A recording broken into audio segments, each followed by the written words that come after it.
Sir, ഇപ്പോൾ ലോകം ഏറ്റവും അധികം ഭയപ്പെടുന്ന ഒരു പേരായിട്ട് മാറിയിരിക്കുകയാണ് വൈറ്റ് കോളർ ഭീകരവാദം എന്ന് പറയുന്നത്. ശരിക്കും പറഞ്ഞാൽ ഈ അമേരിക്കയിൽ നടന്ന 9/11 അതുമായി ബന്ധപ്പെട്ടാണ് ഈ പേര് നമ്മൾ ആദ്യം കേൾക്കുന്നത്. ഇപ്പോൾ NIA സ്ഥിരീകരിച്ചിട്ടുണ്ട് ഈ പറയുന്ന ഡോക്ടർ ഉമർ നബി തന്നെയാണ് ഇതിൻ്റെ ആസൂത്രകൻ എന്ന്. പക്ഷേ ഇയാളുടെ ബന്ധുക്കൾ പറയുന്നത് ഇവർ ഭയങ്കര അന്തർമുഖനാണെന്ന്. എല്ലാം കൂടെ കൂട്ടി വായിക്കുമ്പോൾ ഒന്നും അങ്ങോട്ട് പൊരുത്തപ്പെടുന്നില്ല. അല്ല, പൊരുത്തപ്പെടുന്ന കാര്യങ്ങളുണ്ട്. ഏത് കുടുംബം പറയുന്നത് നമ്മൾ അങ്ങ് മറന്നേക്കുക, അതാണല്ലോ. അതെ, അത് കുടുംബം പറയുന്നതൊക്കെ മാധ്യമം അച്ചടിച്ചോട്ടെ, മീഡിയ വൺ സംപ്രേഷണം ചെയ്തോട്ടെ. നമുക്ക് വേറെ വിവരങ്ങളുണ്ടല്ലോ, എന്നെ കണ്ടെത്തിയ കുറേ കാര്യങ്ങളുണ്ട്. ഡോക്ടർ ഉമർ നബി ഇയാൾ തന്നെയാണ് ഈ ഡോക്ടർ ഗാങ് ഉണ്ടല്ലോ, white collar group, white collar ecosystem, ഇതിൻ്റെ നേതാവ് ഡോക്ടർ ഉമർ നബി തന്നെയാണ് എന്ന് NIA ഏതാണ്ട് സ്ഥിരീകരിച്ചിട്ടുണ്ട്. അതായത് ഉമർ ഉൻ നബി എന്നാണ് ഇയാളുടെ പേര്. അയാൾ ഈ നവംബർ 7-ാം തീയതി മറ്റേ ചേട്ടത്തിയെ വിളിച്ചിരുന്നു, ചേട്ടൻ്റെ ഭാര്യയെ വിളിച്ചിരുന്നു. എന്ന് പറഞ്ഞാൽ ഈ സ്ഫോടനത്തിന് 3 ദിവസം മുമ്പ് ഉമർ നബി പുൽവാമയിലാണ് വീട്. പുൽവാമയിൽ കോലി ഗ്രാമം അല്ലേ, അവിടെ ചേട്ടത്തിയെ വിളിച്ചിരുന്നു. 3 ദിവസത്തിനകം അവിടെ എത്തും എന്ന് ചേട്ടത്തിയോട് പറഞ്ഞിരുന്നു. അപ്പോൾ പക്ഷേ ഇവൻ എത്തുന്നതിന് പകരം തിങ്കളാഴ്ച രാത്രി കോലി ഗ്രാമത്തിൽ പോലീസ് എത്തി. എന്നിട്ട് സൂപ്രണ്ട് ഉണ്ടായിരുന്നു, DYSP ഒക്കെ ഉണ്ടായിരുന്നു. ഈ ഉമർ ഉൻ നബിയുടെ സഹോദരൻ സറൂർ ഇലാഹിയെ അന്വേഷിച്ചാണ് എത്തിയത്. പിന്നെ മൂത്ത ജ്യേഷ്ഠൻ ആഷിഖ് ഹുസൈനെ അന്വേഷിച്ചെത്തി. ആഷിഖിൻ്റെ ഭാര്യ ആണ് ഈ ചേട്ടത്തി എന്ന് പറഞ്ഞത്, ഉമർ വിളിച്ചിരുന്നത്. അപ്പോൾ ഇവരുടെ ബാപ്പ ഗുലാം നബി ഭട്ടിനെ, ഉമ്മയെ ഒക്കെ പോലീസ് കൊണ്ടുപോയി. ഈ ചേട്ടത്തി മുസമില അക്തർ അവർ പറഞ്ഞു ഇയാൾക്ക് ഇങ്ങനെ ബന്ധമുള്ളതായിട്ട് അറിയില്ല, ഉമറിനെ പറ്റി അറിഞ്ഞത് ഇവിടെ മീഡിയ വന്നപ്പോഴാണ് ഉമർ ഇത് സ്ഫോടനം നടത്തിയതൊക്കെ അറിഞ്ഞത് എന്ന് അവർ പറഞ്ഞു. ഈ ഡോക്ടർ മുസമ്മിൽ ഈ വീടിൽ നിന്ന് 1 കിലോമീറ്റർ അപ്പുറം ആണ് താമസിക്കുന്നത്, മുസമ്മിലിൻ്റെ കുടുംബ വീട്. അപ്പോൾ മുസമ്മിൽ അഹമ്മദ് ഗനായ് അയാൾ ഫരീദാബാദിൽ അറസ്റ്റ് ചെയ്തപ്പോൾ ആണ് ഉമർ അപ്രത്യക്ഷനായത്. അടുത്ത സുഹൃത്താണ്, അപ്പുറത്താണ് അല്ലേ, വീട് അടുത്തടുത്താണ്. മുസമ്മിലിനെ അറസ്റ്റ് ചെയ്തപ്പോഴാണ് ഇയാൾ അപ്രത്യക്ഷനായത്, ഉമർ നബി. അപ്പോൾ സൂപ്രണ്ടും DYSPയും പോലീസ് സൂപ്രണ്ടും DYSP എത്തിയപ്പോൾ അക്തർ സഹൂറിനെ പറ്റി ചോദിച്ചു. സഹൂറിനെ പിടിച്ചുകൊണ്ട് പോയല്ലോ, അയാളെപ്പറ്റി ചോദിച്ചു പോലീസിനോട്.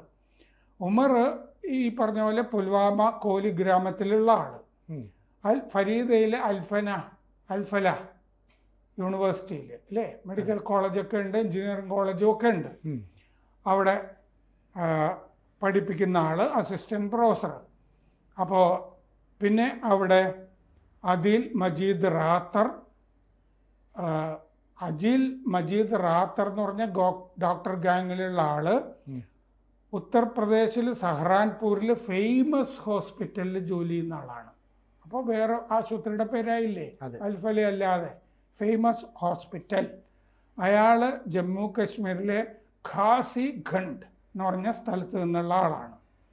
ഡോക്ടർ ഷഹീന ഷഹീദ് കാറിൽ റൈഫിൾ ഉണ്ടായിരുന്നു അവരുടെ, അവർ അൽഫല യൂണിവേഴ്സിറ്റിയിലുള്ള ആളാണ്, ലക്നൗക്കാരിയാണ് അവർ. ഡോക്ടർ മുസമ്മിൽ അഹമ്മദ് ഗനായ് അൽഫല യൂണിവേഴ്സിറ്റി തന്നെ, കോലി ഗ്രാമം ആണ് അയാൾ. പിന്നെ ആമിർ റഷീദ് എന്ന് പറഞ്ഞ ആളാണ് ഈ ഒക്ടോബർ 29-ന് ഈ ചാവേറിൽപ്പെട്ട കാറ്, ഹുണ്ടായി കാറ് മേടിച്ചിരുന്ന ആള്. ആമിർ റഷീദ് അയാൾ പ്ലംബറാണ്. അതാണ്, ഒരു പ്ലംബറിൻ്റെ പേരിലാണ് കാറ് വാങ്ങിച്ചിരിക്കുന്നത്. ആസൂത്രിതമാണല്ലോ, ഉറപ്പാണ്. അപ്പോൾ I-20 കാറ് ഇയാളുടെ രേഖകളൊക്കെ കൊടുത്തിട്ടാണ് വാങ്ങിച്ചിരിക്കുന്നത്. അയാളുടെ വീട്, ഈ പ്ലംബറുടെ വീട് പുൽവാമയിൽ തന്നെ സംബൂറ ഗ്രാമത്തിൽ. എല്ലാം ശരിയായില്ലേ? ഇവരുടെ പ്ലംബറിൻ്റെ രേഖകൾ കൊടുത്ത് കാറ് മേടിച്ചിരിക്കുന്നു. സഹോദരനും ഇപ്പോൾ പിടിയിലായിട്ടുണ്ട്. ആരുടെ? പ്ലംബറിൻ്റെ സഹോദരനും പിടിയിലായിട്ടുണ്ട്. ഈ ആഷിഖ് ഹുസൈൻ്റെ ഭാര്യ ആണ് ഈ മുസമ്മില. നേരത്തെ പറഞ്ഞല്ലോ, മുസമ്മില അക്തർ ചേട്ടത്തി. അവരുടെയൊക്കെ ഫോൺ പിടിച്ചുകൊണ്ട് പോയിട്ടുണ്ട്. ഇവർ DSPയെ വിളിച്ചിരുന്നു, ഈ ആളുകളെയൊക്കെ എന്താ പിടിച്ചുകൊണ്ട് പോകുന്നതെന്ന് ചോദിച്ചിട്ട്. സുഖമായിട്ട് ഉറങ്ങിക്കോളാൻ പറഞ്ഞു പോലീസ്. വേറെ കാര്യമൊന്നും അന്വേഷിക്കണ്ട, സുഖമായിട്ട് കിടന്നുറങ്ങിക്കോളൂ എന്ന് പറഞ്ഞപ്പോൾ അവർക്ക് കാര്യം മനസ്സിലായി എന്നാണ് അവർ പറയുന്നത്. ഉമർ വെള്ളിയാഴ്ചയാണ് വിളിച്ചിരുന്നത്, സ്ഥിരമായിട്ട് വിളിക്കാറില്ല. ഈ അവസാനം വിളിച്ചപ്പോൾ എന്താ വരാത്തതെന്ന് വെച്ചപ്പോൾ പരീക്ഷ തിരക്കിലാണ് എന്നയാൾ പറഞ്ഞു. മുമ്പ് രോഗിയെ പരിചരിക്കാതെ ആശുപത്രിയിൽ നിന്ന് പോയിരുന്നല്ലോ പുള്ളി, അന്നും പരീക്ഷ തിരക്കായിരുന്നിരിക്കും അല്ലേ? അതെ. അപ്പോൾ ലൈബ്രറിയിൽ ധാരാളം സമയം ചെലവഴിക്കേണ്ടതുണ്ട് എന്നയാൾ ചേട്ടത്തിയോട് പറഞ്ഞത്. ഞാൻ ജിഹാദ് നടത്താൻ പോവുകയാണെന്ന് എന്തായാലും പറയില്ലല്ലോ. ഇനി അത് ഇവർക്ക് അറിയാമെങ്കിൽ ഇവർ പറയില്ലല്ലോ. ഇല്ല.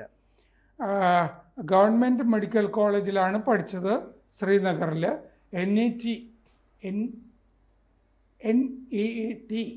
PG MD പ്രവേശന പരീക്ഷയിൽ ടോപ്പറായിരുന്നു. MDക്ക് ചേർന്നു ഈ ഗവൺമെൻറ് മെഡിക്കൽ കോളേജിൽ തന്നെ. അപ്പോൾ അനന്തനാഗ് ഗവൺമെൻറ് മെഡിക്കൽ കോളേജിൽ തന്നെയാണ് പണി കിട്ടിയത്. 1.5 വർഷം മുമ്പാണ് ഇയാൾ ഫരീദാബാദിലെ അൽഫല ആശുപത്രിയിൽ ചേർന്നത്. Al-Falah school of medical sciences and research, അവിടെ അസിസ്റ്റൻറ്റ് പ്രൊഫസർ. ശ്രീനഗറിലെ ഈ ഒരു ഡോക്ടറുമായിട്ട് നിക്കാഹ് തീരുമാനിച്ചിരുന്നു. അപ്പോഴാണ് ഈ സംഭവം നടക്കുന്നത്. നിക്കാഹ് തീരുമാനിച്ചിരുന്നു. 1 കിലോമീറ്റർ അകലെയാണ് ഇയാളുടെ വീടിൻ്റെ, 1 കിലോമീറ്റർ അകലെയാണ് മുസമ്മിൽ ഡോക്ടറിൻ്റെ വീട്. ബംഗ്ലാദേശിൽ നിന്നാണ് അയാൾ MBBS പാസ്സായത്. നവംബർ 10-ാം തീയതി അയാളുടെ നിക്കാഹ് നടക്കേണ്ടിയിരുന്നു. ഇത് നടന്ന ദിവസം അയാളുടെ നിക്കാഹ് നടക്കേണ്ടിയിരുന്നു. ഇപ്പം അത് മാറ്റിവെച്ചിരിക്കുകയാണ്. ഒരു കർഷകൻ, ഷക്കീൽ അഹമ്മദാണ് ബാപ്പ. ജമ്മു ബാത്ര മെഡിക്കൽ കോളേജിലാണ് അയാൾ പഠിച്ചത്. Srinagar Kashmir institute of medical സയൻസസിലാണ് ജോലി ചെയ്തിരുന്നത്. അതിനുശേഷം അൽഫലയിലെത്തുകയാണ്. അൽഫലയിൽ എല്ലാവരും എത്തുക എങ്ങനെ? എന്തോ ഒരു ലക്ഷ്യം അവർക്കുണ്ട്.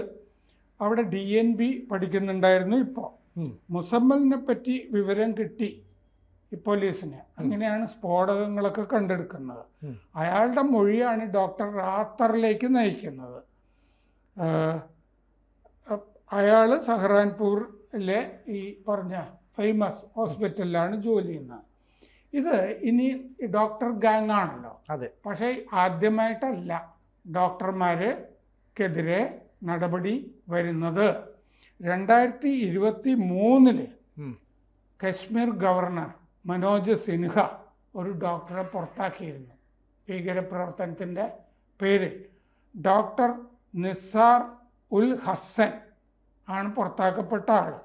ഇയാൾ ശ്രീനഗറിലെ SMHS ഹോസ്പിറ്റലിൽ അസിസ്റ്റൻറ്റ് പ്രൊഫസറായിരുന്നു അയാൾ. മാത്രമല്ല അയാൾ ഡോക്ടേഴ്സ് അസോസിയേഷൻ്റെ, കശ്മീർ ഡോക്ടേഴ്സ് അസോസിയേഷൻ പ്രസിഡൻറ്റുമായിരുന്നു ഡോക്ടർ നിസാർ ഹസൻ. എന്ന് പറഞ്ഞാൽ അവിടെ ഡോക്ടേഴ്സ് അസോസിയേഷൻ്റെ പ്രസിഡൻറ്റ് തന്നെ ഭീകരപ്രവർത്തനത്തിൽ ഏർപ്പെട്ടിരുന്ന ആളാണ്. അയാളെ ആശുപത്രിയിൽ നിന്ന് ഗവർണറായിരുന്ന മനോജ് സിൻഹ പുറത്താക്കിയിട്ടുണ്ട്. അങ്ങനെയും സംഭവിച്ചിട്ടുണ്ട്. അപ്പോൾ കൂടുതൽ ഡോക്ടർമാരും അതിൻ്റെ ശൃംഖലയും കാര്യങ്ങളും ഒക്കെ ഉണ്ടാവും. ഈ ഡോക്ടർമാർ ഒരു മോസ്കിൽ പോയിരുന്നല്ലോ പ്രാർത്ഥിക്കാൻ, ആ ഇമാമിനെയും പിടിച്ചിട്ടുണ്ട്. അപ്പോൾ എത്രയോ ഡോക്ടർമാർ ഇനി ഈ ഇതുമായി ബന്ധപ്പെട്ടവർ ഉണ്ടാകാൻ സാധ്യതയുണ്ട്. അപ്പോൾ അത് നോക്കണം. കൂടുതൽ വാർത്തകളും വിശേഷങ്ങളും നിങ്ങളിലേക്ക് എത്താൻ ABC മലയാളം സബ്സ്ക്രൈബ് ചെയ്യുക, ബെൽ ബട്ടണും അമർത്തുക.